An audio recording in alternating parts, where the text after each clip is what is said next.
Ya, salam semua. Apa kabar semua Bapak Ibu? Sehat-sehat semua? Amin. Selamat Natal dan selamat Tahun Baru. Ya, kita berada di tahun 2025. Ada banyak orang yang tidak melewati 2024. Ada yang sudah masuk, tapi cuma berapa jam ya? Jadi begitu 31 jam 12, saya jam 1.30 saya dapat kabar. Pada sehat-sehat. Orang bukan berarti orang, kenapa bilang orang sehat-sehat? Karena dia orang mampu. Ya kan? Dia orang mampu. Dia salah satu big boss juga. Lumayan juga kan. Orang mampu. Kontrol. Makan, jaga. Gak kayak saya. Kalau kita Natal-Natal begini kan, nah, kaki 4, kaki 5 kan kita makan semua. Ya kan? Yang pokoknya kalau udah mau Desember itu barang muncul. Nah, jaga makannya. Kontrol semua kesehatannya. Kolesterol kah, darah tinggi kah, apalagi. Tapi dia nggak kontrol ada darah Yesus apa enggak kan. Nah, kita harus kontrol juga ada nggak di tubuh kita ada darah Yesus. Jadi dia kontrol semua saudara. Saya juga nggak tahu, saya nggak nyangka karena saya tanggal 25-nya itu saya masih teleponan ngobrol sama dia karena ini orang tua yang memang akrab dengan saya dulu apa-apa ya. Pokoknya Kem gini Kem apa dia minta tolong Kem kesini Kem gue ladenin Kem beli gue nasi padang di sini gue ladenin kesukaannya dia di mana makan di mana ayo Kem ayo Pak mau makan apa ayo. Ya dulu saya tiap hari diajak makan. Sejak saya pindah di Tangerang sana dia mau ngajak, gue kasihan lu jauh katanya. Saya bilang, saya justru itu Pak, karena saya lihat Bapak tiap hari ngajak saya makan yang enak-enak terus. Bapak habis makan kan minum obat. Kalau saya kan nggak ada filternya, jadi masuk terus. Lama-lama ini barang juga saya ikut ini saya kolesterol lah atau lain sebagainya. Nah, tanggal di 1 saya kaget juga dapat kabar. Ternyata itu adalah hari terakhirnya dia. Sehat. Jaga makan, iya. Amin ya. 77 tahun. Saya rasa dia sampai 80. 77 tahun. Nah, ada juga teman saya, papanya. Dia ngajarin anaknya bilang ini, lu jangan makan daging-daging ya katanya. Karena daging-daging itu banyak kolesterol, banyak gini. Daging-daging itu nanti buat darahmu tersumbat atau lain sebagainya. Jadi makannya itu pokoknya yang sayur-sayur. Ya makannya gitu. Sama lu harus rajin olahraga.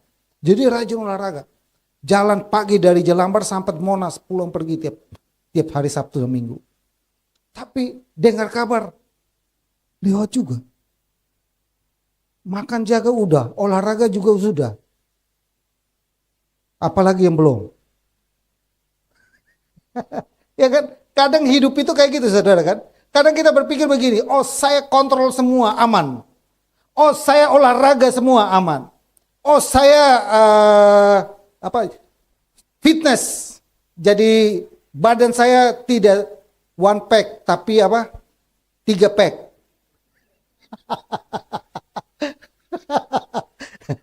Kemarin ketemuan saya sama Pak Roni ya ketemu. Kem lu kok buncit? Bapak juga udah buncit saya bilang. Pak Bapak juga udah buncit. Rambut Bapak, kamu kok putih? Bapak juga putih saya bilang. Kita dua sama ini Pak. Umur kamu berapa? Saya kayaknya kita dua umur sama karena rambut putih sama, perut buncit sama. Enggak, saya lebih tua dari lu 14 tahun. Oh iya ya. Jadi saya sama dia suka ketemu ya baku sedu. Kalau kita orang Manado kita baku bercanda. Nah hari ini saya ngangkat satu tema begini saudara. Dalam kekuatan kuasanya, Yesus berkuasa atas kesehatan manusia. Nah, buat teman-teman yang baru datang di minggu ini, tema kita di tahun 2025 apa saudara? Minggu lalu baru saya ngomong itu barang. Apa?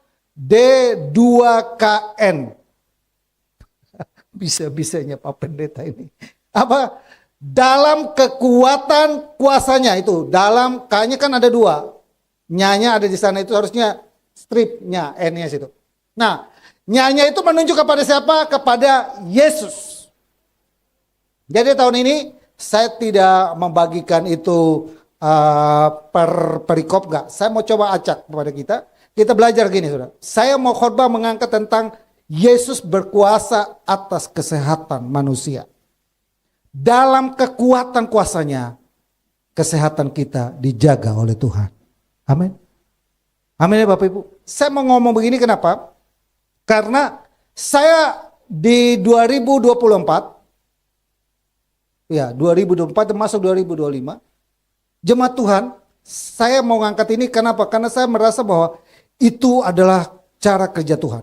Saya, handphone saya, jadi sebelumnya saya pernah mendoakan ada satu ibu datang ke sini, lumayan depresi karena sudah tangannya sudah apa? Di garis-garis, ya. Dia mau potong urat nadi. Nah itu kalau ibu-ibu kalau sudah stres begitu. Kalau bapak-bapak saya belum lihat, dia ada potong ini. Bapak-bapak kalau udah stres kepalanya getuk ke tembok. Nah itu bapak-bapak, kalau ibu enggak, dia potong nih. Nah dia depresi, kenapa dia depresi? Karena dia baru putus dari pacarnya. Sini ada yang putus pacar, jangan depresi ya, hati-hati. Kan ada cowok dia baru putus pacarnya kan, baru putus pacarnya nih, baru putus. Jadi dia, pokoknya pacarnya tuh dia udah suka banget, jadi putus. Jaru udah bilang gini, saya mau mati saja, saya mau lompat dari gedung ini, mau lompat begini, tahan, mereka tahan. Jangan tahan saya mau lompat, jangan tahan. Teman bukan gue mau tahan lu, gue mau bukan larang lu lompat. Kita ada di lantai dasar. Nah lu mau lompat kemana? Ada yang mau gantung diri di bawah pohon tomat. Jangan saudara, amin. Nah dia ceritanya putus pacar kayak gini. Dia putus pacar, jadi dia cari pacar. Pakai aplikasi. Aplikasi ternyata ada aplikasi cari pacar ya saudara. Sini ada yang jadi gara-gara aplikasi? Ada saudara.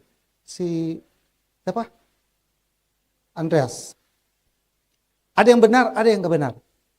Nah dia kebetulan dapat jongnya. Jadi di ini cowok, saya interogasi dia. Kenapa kamu bisa begitu? Jadi hampir guras duitnya 600 juta. Pak Kem, tolong doakan Pak Kem. Supaya ini 600 juta kalau balik 10% buat gereja. Ya Tuhan. Kenapa waktu dia 600 ya lu gak kasih ke gereja? Kenapa dia sudah ditilang? Lu ngomong bilang ini 600 buat gereja? Enggak saudara. Saya bilang saya gak mau main area itu. Kenapa? Karena itu sudah terjadi. Itu sudah ada di itu orang punya. Jadi dia minta tolong saya dan saya minta tolong si Joni lacak. Tapi ketemu ternyata dia bukan lakukan itu 1 kali, 2 kali atau 3 kali. Dia berkali-kali. Nah duit itu habis, cowoknya putusin. Stres gak? Stres saudara. Guncang gak? Guncang. Tapi saya doakan. Habis saya doakan dia bilang begini. Pak Kem, puji Tuhan loh. Habis Pak Kem doakan saya kayaknya lebih tenang. Nah amin. Lebih tenang. Amin ya. Jadi kalau yang guncang-guncang stres-stres datang cari Pak Kem. Kita doakan. Amin. 1. Yang kedua, saya seminggu yang lalu, saya dapat kabar. Jadi saya juga diminta tolong untuk mendoakan satu ibu yang kanker di Singapura. Suaminya pernah khotbah di sini. Jadi saya ya minta tolong doakan ya doa. Tapi hari itu dia bilang gini. Akhirnya saya kirim voice note buat doa voice saja. Karena di sana mereka saya doakan. Setelah saya doakan, saya bilang kita video call lewat Zoom meeting kalau kita doa. Setelah habis doa, saya bilang oke, saya karena ini lumayan berat, saya ngambil bagian untuk doa dan puasa. Fokus untuk ibu, saya bilang. Karena ini harus campur tangan Tuhan. Itu luar biasa. Saya doa dan puasa, hampir 3 hari turut-turut, habis itu putus lagi, sambung lagi, putus lagi. Tapi saya fokus doa. Doa dan puasa, minggu lalu saya dapat kabar. Puji Tuhan, selama ini saya tidak susah tidur dan lain sebagainya, balik badan mesti gini. Tapi hari-hari ini saya sudah mulai agak mendingan, sudah mulai balik badan, sudah tidur juga udah enggak ini lagi. Itu kuasa Tuhan. Amin. Baru kejadian kemarin dan habis ibadah, saya pun pergi doakan satu bapak 2 minggu di ICU. 2 minggu di ICU di Tarakan. Panggil saya. Jemaat kita sini juga papa ya. Panggil saya datang. Saya bilang, saya juga bingung. Saya bilang diskusi dulu keluarga. Karena ini kan ceritanya kan pesan-pesan terakhir toh. Sudah 2 minggu di ICU kan pesan-pesan terakhir dulu. Ngomong dengan keluarga saya bilang. Ya Om Kem sudah ngomong. Kita keluarga sudah ngomong untuk ngajak Papa terima Tuhan. Nah kalau sudah mau terima, nah sudah. Pak Pendeta mesti datang. Karena waktu masih hidupnya kan saya ajak dia baptis kan gak bisa kan. Ajak dia terima Tuhan dia gak mau. Saya bilang oke, keluarga kalau udah setuju saya boleh datang. Datang jadi di situ ketat saya datang. Lalu saya masuk dan saya bilang tolong siapkan air dan kain lap. Saya kalau ngajak dia terima Tuhan. Dia mau dibaptis, saya mau baptis dia sekalian. Puji Tuhannya saudara, dia nggak bisa ngomong tapi dia masih respon. Jadi respon ya. Jadi saya bilang kalau dia mau setuju, jawab iya gitu atau tangannya pencet tangan saya kalau dia setuju. Kalau enggak ya jangan, masih dengar kan. Saya ngajak dia terima Tuhan. Waktu saya ngajak dia pertama dia kayaknya nggak ngerti bahasa, kita kan bahasa Indonesia kan. Jadi ada cicinya yang terjemahkan. Nah, saya nggak tahu ya terjemahannya seperti apa kan kita nggak tahu. Mungkin terjemahkan gini, cu Yesus nah,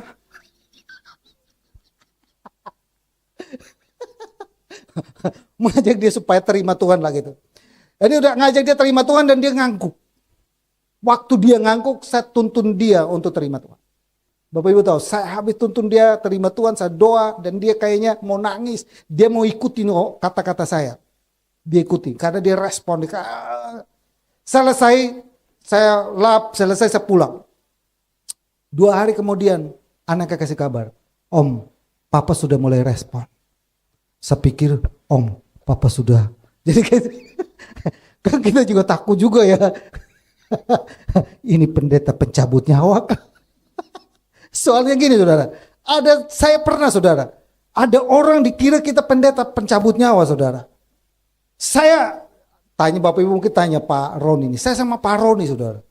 Ada anak-anak hubungi, Pak, tolong datang ke rumah. Saya bilang, oke, doakan mama saya. Iya, karena kami keluarga sudah ikhlas, biar mama mama cepat pergilah gitu. Ikhlas, kami sudah melegakan pergian mama gitu kan. Ikhlas kan, jadi kita di benak Bapak Ibu apa? Ini sekarat, ya kan? Bukan sekarat. Ini udah sekarat. Jadi di benak kita kayak gitu, kita pergi ini gampang, ini orang panggil kita doa kesembuhan, ini panggil kita doa cabut nyawa.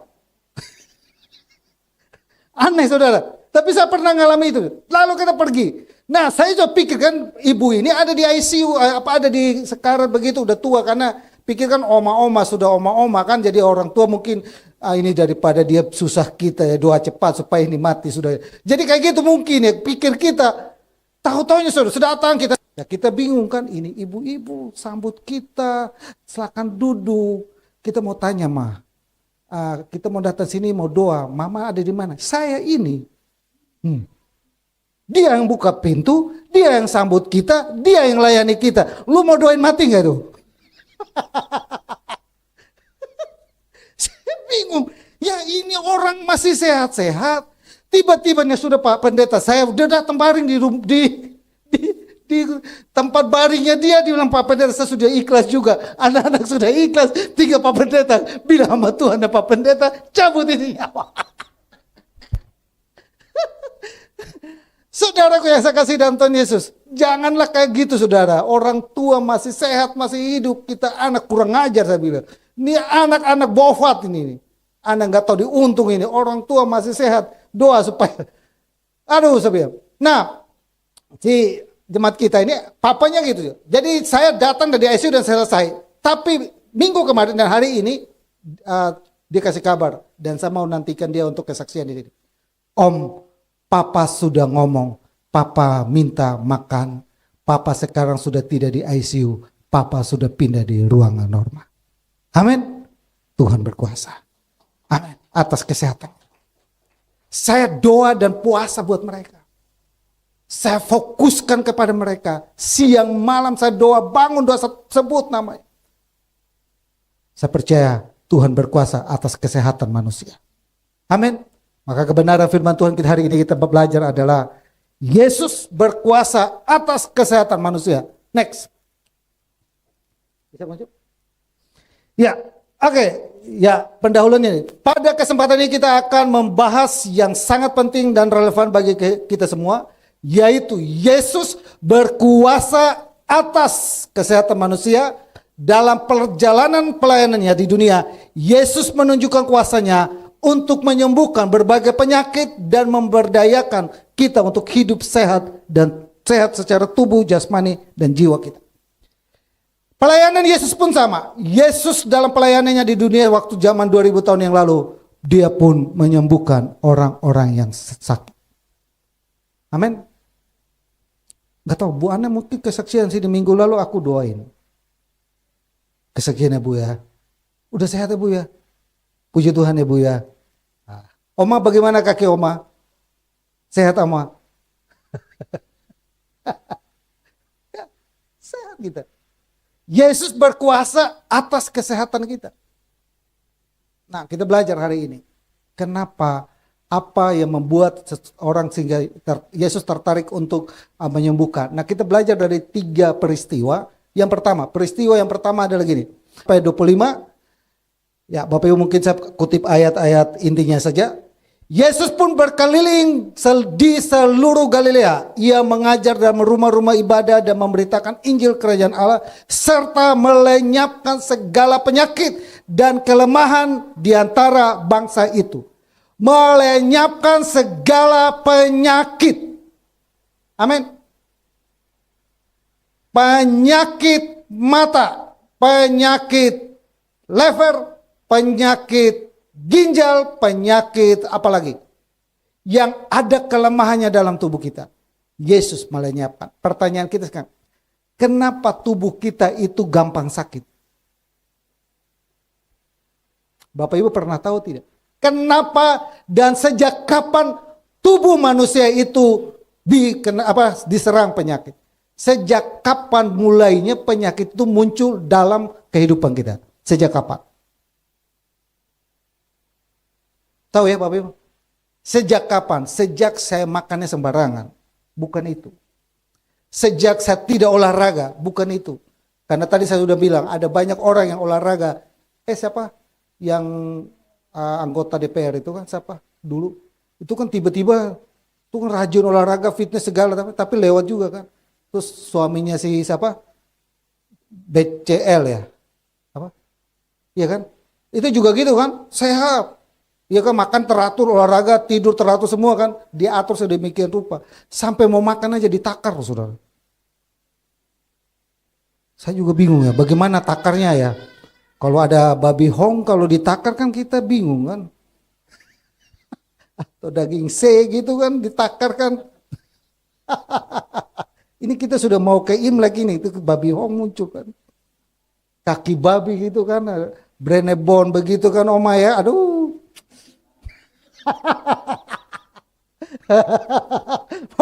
Pokoknya urusan barang itu nanti kita makan dulu itu. Lenyapkan segala penyakit. Mau sakit apapun. Nah, sejak kapan penyakit itu mulai ada dalam kehidupan manusia? Waktu ketika manusia jatuh dalam dosa, manusia itu terbuat dari apa? Tanah liat. Dan tanah itu dikutuki oleh Tuhan. Sejak itu manusia gampang kena penyakit. Mau kita jaga ini barang bagaimanapun. Mau kita jaga dan rawat bagaimanapun dengan segala metode yang ada. Tapi dia ada limitnya. Alkitab bilang 70 sampai 80. Lebih daripada itu apa? Kesengsaraan. Mama saya sudah 85. Saya bilang, Mama, sudah 85 ini. Yang ada apa ini? Aduh, mata sudah kuping, kalau ngomong mesti teriak-teriak. Apa namanya? Pongo. Ya kan? Ada oma-oma di Manado. Diwawancarain sama, karena oma sudah umur 97 belum meninggal. Jadi dipanggil sama mereka pas acara Natal. Oma, kasih tahu kita dulu anak-anak muda ini. Apa resepnya oma sampai umur 90?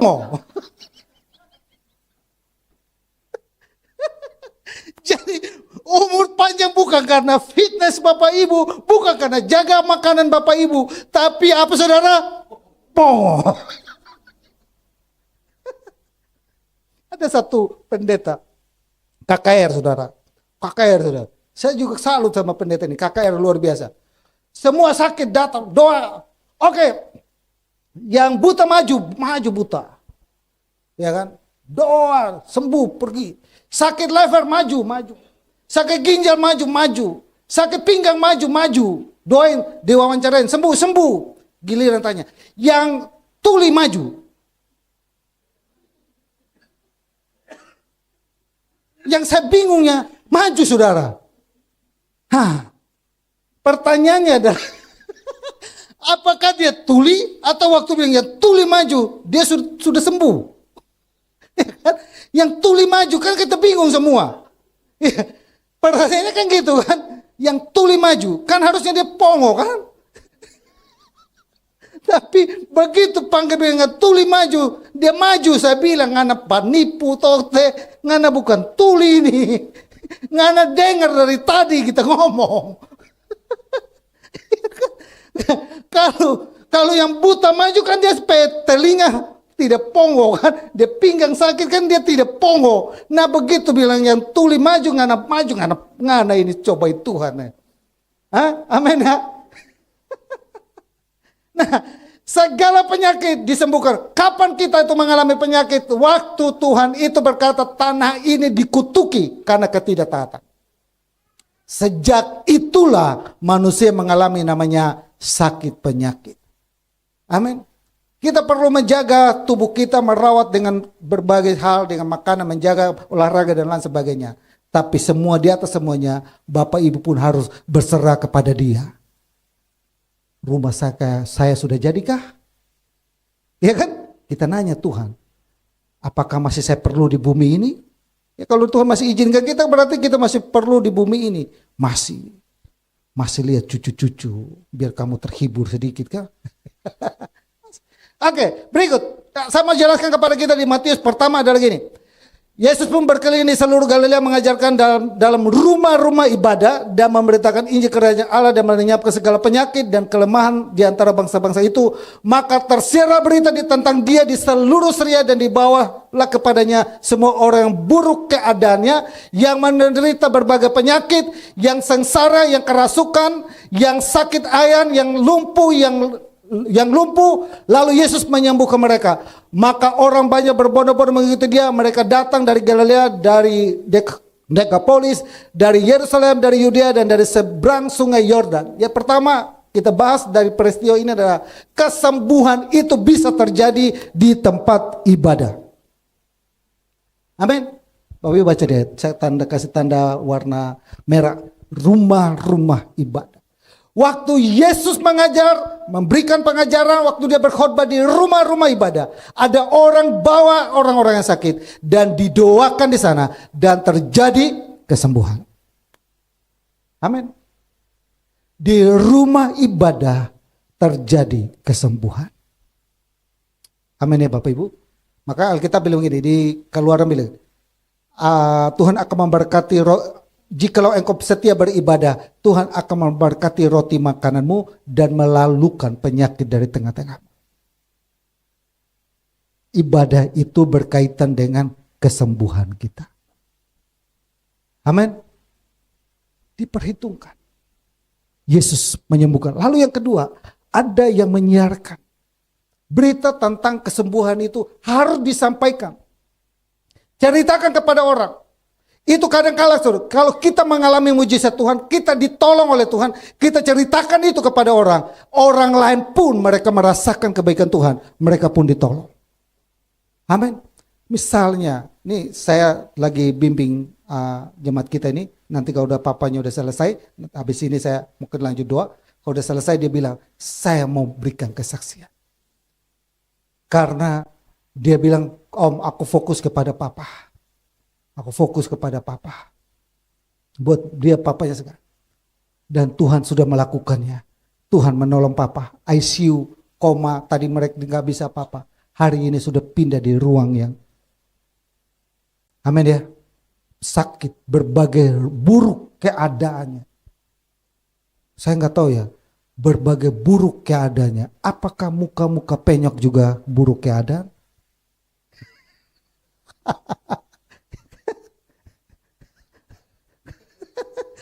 Jangan-jangan dibawa datang itu kan yang tiba-tiba ini tato-tato semua, bukan? Berbagai penyakit. Yang ketiga adalah bawa dan datang kepada Yesus. Persoalannya gini, saudara. Ketika kita mengalami sakit penyakit, kita coba berusaha dengan kemampuan kita. Kita coba berusaha dengan fasilitas yang ada.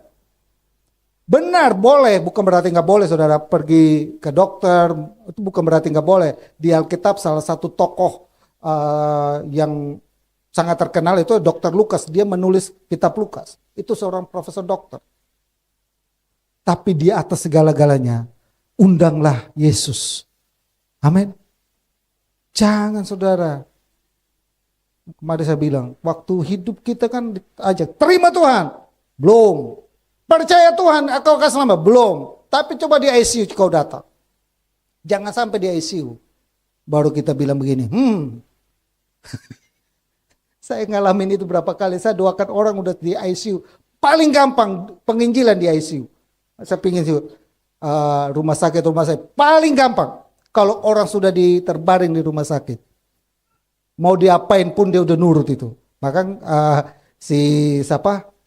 Yesus katakan kepada Petrus, waktu engkau masih muda, engkau boleh sesuka hati pergi. Kemana saja engkau pergi, sesenangmu. Gak ada yang larang. Mau dilarang malah dia ngamuk. Apa lu larang-larang lu? Saya ini kan bebas, dijamin negara.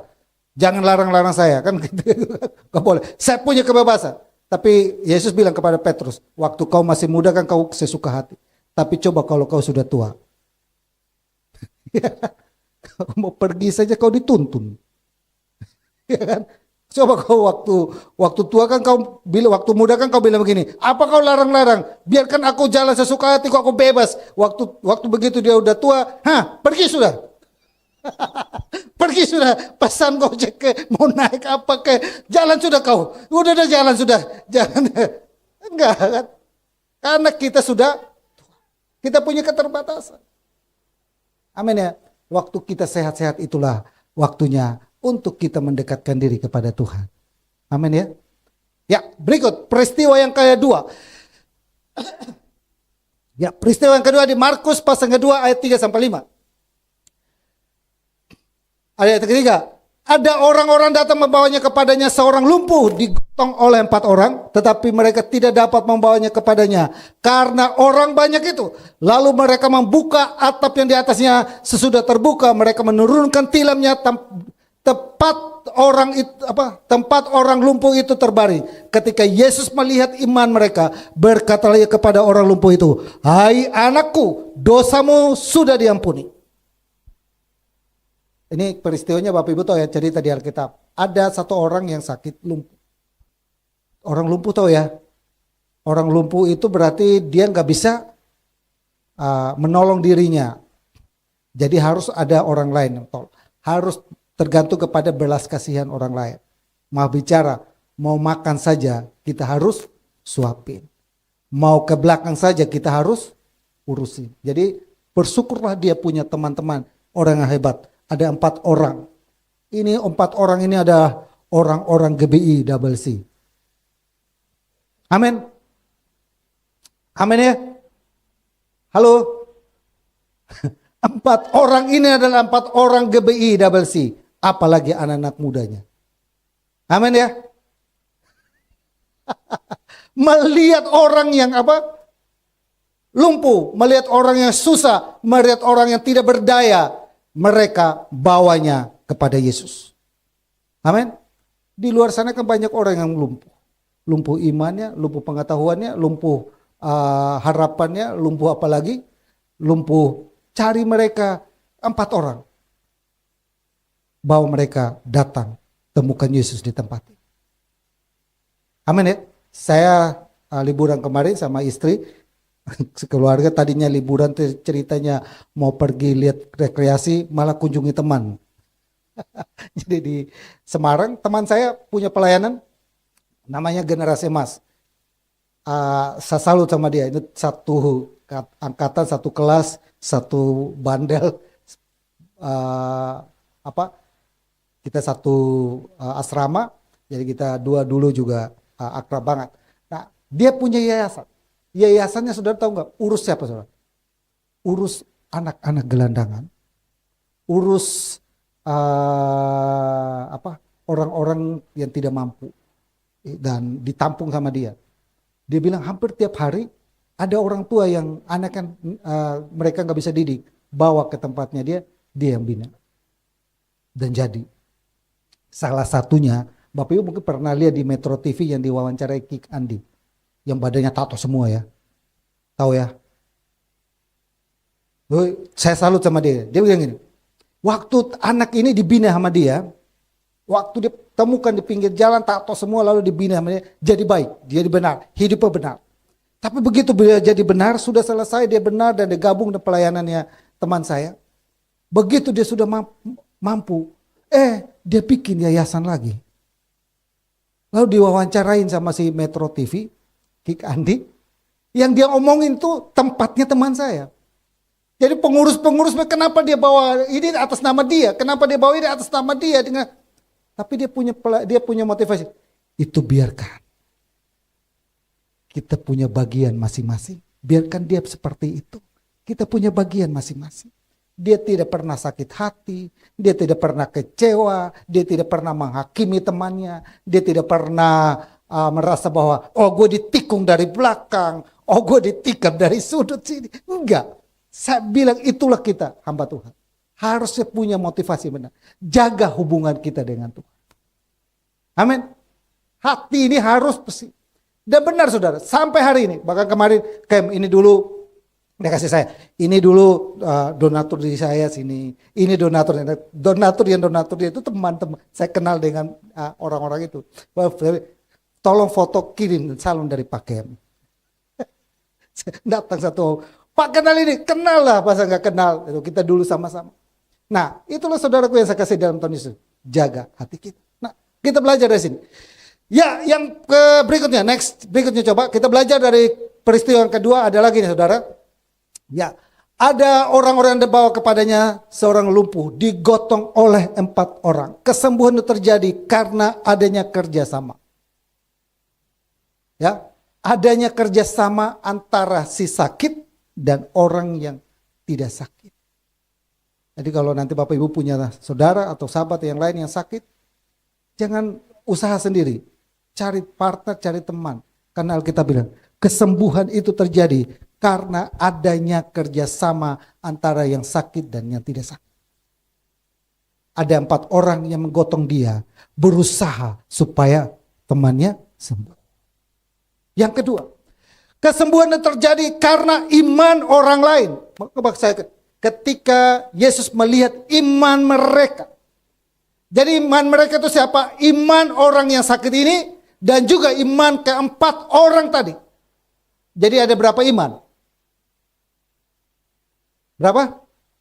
Ada 5 iman. Satu iman saja sudah mengguncang, apalagi 4. Sama-sama punya iman untuk sembuh. Amin. Jadi kalau kita berdoa sama orang, yakin gak kalau kamu sembuh? Amin ya. Kalau kita doa nih ya, kalau kita doa. Pak, yakin gak sembuh? Yakin, sembuh. Oke, kita doa. Tapi habis doa biasa Bapak Ibu, benar gak ya aku sembuh ya? Ya kan? Yakin gak gue ya? Kita berdua kan misalnya kanker, amit-amit ya. Misalnya, ya kita doa. Dalam nama Tuhan Yesus kami cabut kanker-kanker ini. Kami perintahkan pergi dalam nama Yesus. Amin. Lalu, Ibu amin, amin. Semua amin, amin. Tapi begitu selesai lewat satu hari. Benar gak ya? Tadi saya doa amin, amin itu. Nah iman itu kayak gitu. Iman itu seringkali kadangkala tidak terjadi karena kita ragu. Amin ya. Maka kan saya mau bilang, letakkan dasar iman kita di awal tahun. Letakkan dasar iman kita itu menjadi iman yang benar. Ya, iman besar dan iman yang benar. Iman yang benar itu apa? Sekalipun mungkin kanker ini tidak dicabut, sekalipun mungkin saya tidak sembuh, tapi saya tidak pernah kurang iman saya kepada Tuhan. Amin ya. Yang ketiga adalah kesembuhan itu terjadi karena dosanya diampuni. Salah satu faktor yang menyebabkan Tuhan itu tidak mendengar kita, yang menyebabkan Tuhan itu tidak menyembuhkan kita karena adanya dosa. Dan Bapak Ibu yang pernah ikut kelas prabaptis sudah tahu, dosa yang harus dibereskan itu dosa apa saja? Ada 2 dosa. Dosa apa? Ada ikut kelas baptis saya. Dosa apa? Dosa pribadi dan dosa keturunan. Dosa pribadi, semua kita pasti punya dosa pribadi. Ya, ngomel-ngomel orang, tadi di jalan maki-maki orang kan ada kan. Habis ini kita doa. Yang tadi di jalan maki orang maju ke depan, kita doa sama-sama. Ya, dosa pribadi dan dosa keturunan. Bapak Ibu dari sononya itu, begitu sudah berdosa. 2 dosa ini bereskan. Nah, bereskan pakai apa? Lewat baptisan dan perjamuan kudus. Saya udah pernah ngajarkan itu di Hotel Ibis. Bereskan 2 dosa ini adalah lewat darah Yesus dan perjamuan kudus. Dosanya harus dibereskan. Baru terjadi kesembuhan. Saya kemarin ngajak papanya jemaat kita itu bereskan dosanya. Minta pengampunan, Tuhan ampuni dia, bereskan, saya baptis dia. Habis selesai dia baptis, dosa sudah beres. Kesembuhan terjadi. Amin. Dosanya dibereskan, Tuhan dengar. Kenapa? Yang membuat Tuhan itu tidak melihat kita karena ada dosa. Karena ada pelanggaran. Tapi ketika darah Yesus lewat baptisan itu dan perjamuan kudus sucikan kita, kita layak Tuhan pandang kita lagi. Ketika kita berseru, selaput yang tertutup. Ketika kita berteriak dan minta tolong, Tuhan datang. Kenapa? Karena kita dianggap benar. Tahu kejadian Musa ketika menghadap Tuhan? Itu tidak Tuhan bilang, tanggalkan kasutmu. Kenapa? Karena itu dia itu kudus. Dia tidak bisa dihampiri sesuatu yang najis. Dosa itu najis. Maka dia harus dibereskan. Maka dia akan dapatkan kesembuhan. Amin. Yang ketiga. 5 menit lagi. Ya, yang ketiga adalah peristiwa di Matius pasal 9 ayat 22 sampai 20 sampai 22. Ini masalah ibu-ibu. Iya, ini masalah ibu-ibu kan? Karena yang ngomong ini ibu-ibu. Saya bingung ya di Alkitab itu ya. Catat tentang ibu-ibu. Ya. Yang kerasukan setan malah bapak-bapak loh. Coba cari di Alkitab, yang kerasukan setan ada nggak ibu-ibu kerasukan setan? Ada nggak tokoh Alkitab Yesus menyembuhkan seorang perempuan kerasukan setan? Ada nggak kira-kira? Tanya AI ya nanti ya. Karena Elon Musk bilang begini, 90% semua pengetahuan sudah dikuasai oleh AI. Jadi saya hari ini khotbah pun pakai AI. Ada satu gereja, saya kemarin lihat. Ada satu gereja dan sudah mulai. Dibuat sedemikian rupa di gereja itu. Yang ada di depan sini adalah Tuhan Yesus. Ada gerejanya, saya udah lihat. Ada Tuhan Yesus. Gambar persis seperti yang foto. Gambar Tuhan Yesus. Dan dia bisa ngomong. Bapak Ibu bisa datang, jemaat Tuhan. Datang kepada Yesus, ngomong sama AI. Datang, AI-nya ngomong. Ada gereja itu. Dia udah siapin. Jadi jemaatnya punya keluhan apa, datang kepada gambar AI itu yang dipajang di depan, lalu ngomong, saya butuh ini, tiba-tiba muncul. Sama seperti kita Google kan, map gitu kan. Hai Google, saya mau ke sini, tolong bantu saya. Baiklah kalau begitu. Ada gereja. Nah, peristiwa yang ketiga adalah pada waktu itu seorang perempuan yang sudah 12 tahun lamanya menderita pendarahan maju mendekati Yesus dari belakang dan menjamah jumbai jubahnya. Karena katanya dalam hatinya, asal ku jamah saja jubahnya, aku akan sembuh. Amin. Asal ku jamah saja jubahnya, saya pasti sembuh. Amin. Tetapi Yesus berpaling dan memandang dia serta berkata, teguhkanlah hatimu hai anakku, imanmu telah menyelamatkan engkau. Maka sejak saat itu sembuhlah perempuan itu. Amin. Amin ya Bapak Ibu ya. Segala penyakit. Salah satu penyakit ada ibu ini mengalami penyakit yang namanya pendarahan. Saya punya teman saudara, ini kita hamba-hamba Tuhan. Ini saya kadang bingung juga ya. Jadi ini kita hamba Tuhan, kita terima pokok doa. Teman saya, istrinya baru lahirkan. Gitu. Teman saya istrinya baru lahirkan. Kita terima pokok doa kan, kita doa gitu. Semua jemaat kita doa. Doa Tuhan dalam nama Yesus. Giliran teman saya doa. Om tolong doakan istri dari ini ngalami pendarahan. Kalau di benak Bapak Ibu, kalau doa bagaimana? Kalau saya doakan, Tuhan jamah Tuhan. Ibu ini yang mengalami pendarahan, jamah dalam nama Yesus. Nah pertanyaan saya, teman saya ini doanya ini kacau. Jadi bikin kita punya pikiran jadi liar. Tuhan jamah bagian yang pendarahan. Nah coba Bapak Ibu mikirnya apa? Jadi kita yang tadinya serius, kita sungguh-sungguh, tiba-tiba dia bilang begini, Tuhan jamah bagian yang pendarahan. Kita tiba-tiba melek lirik satu dan lain. Kira-kira omong-omong apa ini kan? Kira-kira omong-omong apa? Ayo kita lirik dia. Kita mau tanya Om. Habis selesai kita, dia sampai situ dia macet. Kalau dia sampai situ dia teruskan, kita juga gak mikir kan. Dia sampai situ dia macet. Kan kita bingung. Kira-kira lu mau ngomong apa? Ayo. Selesai kita berdoa. Om kenapa tadi macet di situ saya bilang. Kan harusnya jamah. Ibu ini yang mengalami pendarahan. Selesai urusannya kan. Kan kita gak ada pikiran lihat dia dalam doa kan. Tapi tiba-tiba dia jamah bagian yang mikir sudah. Kan dia jeda. Nah saya bilang ini bikin kacau dunia persilatan doa. Saya suka di dalam doa itu saya suka. Ada teman nih saudara. Teman nih. Ini istri saya tahu, kita doa nih. Tiba-tiba temannya suka nubuat. Dia bikin nubuatannya. Hai anakku. Nah, saya duduk dengan teman saya satu dari timur juga, Kupang. Sama kayak Bung ini. Tapi dia lebih gede dari Bung. Tapi dia keriting Bung. Duduk di sebelah. Kita duduk, saya di sebelahnya, dia sebelah sini. Duduk, doa. Tiba-tiba teman dia dapat penglihatan dari Tuhan. Ya nama orang penglihatan kita harus sungguh-sungguh. Itu gak gampang dapat orang penglihatan. Dapat pesan dari Tuhan. Saya dapat pesan dari Tuhan buat anakku Vanis namanya. Anakku udah meninggal juga. Anakku Vanis. Saya dapat pesan dari Tuhan buat Vanis. Hai Vanis anakku.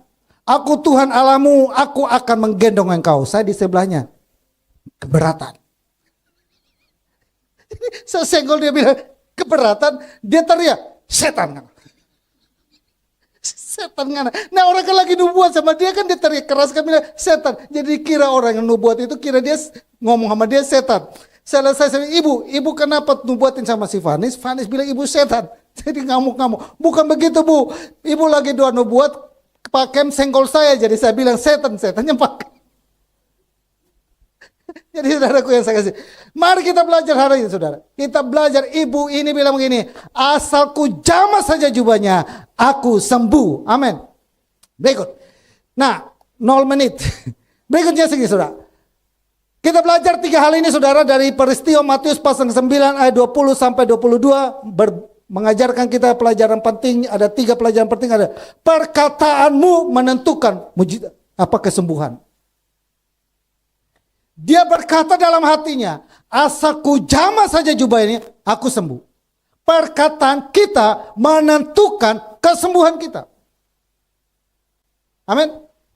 Jadi kalau kita sakit, mati deh gue nih, mati deh gue, mati. Amin. Tapi waktu kita sakit, sembuh deh saya ini, sembuh deh saya ini, sembuh. Amin. Hari ini pola pikirnya berubah. Amin. Dalam nama Yesus, lambung saya sehat. Amin. Saya pasti sembuh. Nah, itu kita katakan. Perkataan kita menentukan kesembuhan kita. Maka saya bilang hati-hati dengan perkataan kita. Apa yang kau ucapkan, itu terjadi. Amin. Ibu ini asal kau ceramah saja, sembuh. Kedua, kita belajar hati yang tidak ragu. Maka Yesus bilang, teguhkanlah hatimu. Jangan ada keraguan. Jangan ada keraguan urusan dengan kesehatan kita. Jangan ragu-ragu. Kira-kira Tuhan sembuhin apa enggak? Kira-kira Tuhan tolong apa enggak? Pasti dia tolong. Amin. Maka dia bilang, teguhkanlah hatimu. Kenapa? Seringkali perkataan kita tidak connect dengan hati ini. Kenapa? Mulut bilang begini, ya Tuhan saya sembuh. Tapi hatinya belum tentu bilang begini, saya sembuh. Maka Yesus tegur dua hal ini. Perkataanmu dan hatimu harusnya selaras. Katakan bahwa saya sembuh. Semangat kita. 2025 masih semangat. Amin. Harus. Jadi ini, kadang-kala mulut ini bilang gini, tapi hatinya itu enggak. Amin ya. Nah ini kita orang Pantekosta itu seringkali mulut itu lebih cepat ngomong daripada hatinya. Dia gak bisa ngomong, dia mikir, tadi gue mau begitu ya. Hatinya harus sejalan dengan perkataan. Yang kedua, iman itu menentukan kesembuhan. Nah, jadi iman, kita jangan ngomong imannya dulu saudara. Bapak Ibu perhatikan di alur ini. Kata-katamu, hatimu itu mempengaruhi imanmu. Jadi imannya menentukan dia. Karena apa? Karena perkataannya dijaga dengan baik, hatinya dijaga dengan baik, maka mulai imannya tumbuh. Yang berdoa, Tuhan sembuhkan saya, sedangkan perkataan kita tidak memperkatakan kesembuhan. Hati kita tidak mengatakan tentang kesembuhan. Amin. Jemaat GBI Double Sila, kita sama-sama mau katakan perkataan kita, perkataan kesembuhan. Doakan anak-anak kita, katakan tiap hari, anak yang pintar, anak yang cerdas, anak yang berhasil, anak yang beruntung. 50 tahun kita doakan dia, masa gak ada yang nyangkut? Amin. Anak yang jadi presiden, ganti Prabowo. Di timur sana, ada orang ODG apa? Siapa bilang dia siapa itu Prabowo? Siapa itu Prabowo? Saya mau Jokowi. Kenapa kalian ganti Prabowo tidak lapor ke saya? Lu siapa? Ngamuk-ngamuk dia. Saya lihat di kemarin masuk di YouTube ngamuk-ngamuk. Pokoknya saya tidak mau Prabowo, saya nggak mau. Saya mau Jokowi. Kenapa mereka ganti presiden tidak lapor ke saya? Saya bilang, waduh hebat ya. Mau ganti presiden saja lapor ke dia. Lu siapa? Jadi kalau Bapak Ibu tahu ya, kalau orang udah stres ya, orang kalau udah stres, di sini di kupingnya sama di otaknya itu bilang ini, lu itu presiden, lu itu kepala, lu itu hebat, lu itu ini. Bisikinnya gitu. Jadi dia jalan ketawa-ketawa itu karena ada suara bisik-bisik dia. Saya konseling itu bareng kan. Lalu tiba-tiba dia mau bunuh diri, itu kan ada suara, lompat sudah lu, itu tempat pelosotan yang paling enak itu.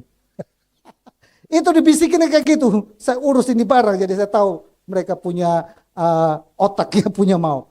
Oke, biarlah melalui ketiga peristiwa ini kita belajar tentang yang namanya jaga perkataan kita, yang namanya jaga hati kita, maka akan iman kita menjadi sembuh. Amin. Tuhan memberkati kita. Kita tunduk kepala dan kita berdoa. Bersyukur Bapa untuk kebenaran firman-Mu di siang hari ini. Materaikan itu dalam hidupan kami. Bahwa kami itu terus berharap dan bergantung kepadamu. Kalau kami dengar kesaksian, ada orang lain ditolong, dimampukan oleh Tuhan, disembuhkan. Kalau ada peristiwa di Alkitab, Tuhan Engkau melenyapkan berbagai penyakit. hari ini, siang hari ini. Tuhan jumpai dalam kehidupan kami. Kalau anak-anakmu yang menyaksikan kami melalui online, maupun yang mendengar kami di manapun, mendengar kami hari ini, mereka sedang mengalami sakit. Mau berdoa Bapa, jamah mereka. Hari ini yang ada di ruangan ini, kalau kau mengalami sakit dalam kesehatanmu, satu kesaksian kehidupan, satu kebenaran firman Tuhan yang landaskan, menguatkan dan meneguhkan kita, bahwa perkataan kita menentukan hati kita dan iman kita. Mari kita perbaiki perkataan kita. Katakan kepada diri kita, saya sembuh, saya sehat, saya diberkati, saya menang, saya kuat, saya bisa, saya berhasil, saya beruntung. Perkataan kita menentukan hati kita dan iman kita kepada Tuhan. Terjadi sesuai dengan kehidupan kita. Menjumpai, sembuhkan mereka yang sakit, pulihkan mereka Bapa, jamah oleh bilu-bilu sembuh Bapa dalam nama Yesus. Berdoa buat Ibu Cenggi, jamah Bapa, kanker yang ada kami berdoa, kami cabut dalam ibadah ini. Dalam nama Yesus, sembuh dalam nama Yesus. Bapak Edi, Tuhan sudah tolong pulih dari ICU dan saat ini ada di ruang biasa. Kami berdoa Bapak, terus bekerja, pemulihan terjadi, kesembuhan sempurna dalam nama Yesus. Anak-anakmu yang lain mengalami sakit hari ini, Bu Ana juga Tuhan jamah Bapak, lambung yang ada pulihkan, sembuhkan total Bapak dalam nama Yesus. Oma serta Tuhan tolong juga Bapak, kakinya Tuhan jamah Bapak, pulihkan dalam nama Yesus. Anak-anakmu yang lain Bapak, orang tua yang ada, mama daripada Pak Hendra, Tuhan tolong juga jamah Bapak, pulihkan, sembuhkan Bapak dalam nama Yesus. Kamu percaya Bapak, anak-anakmu, jemaatmu di gereja ini,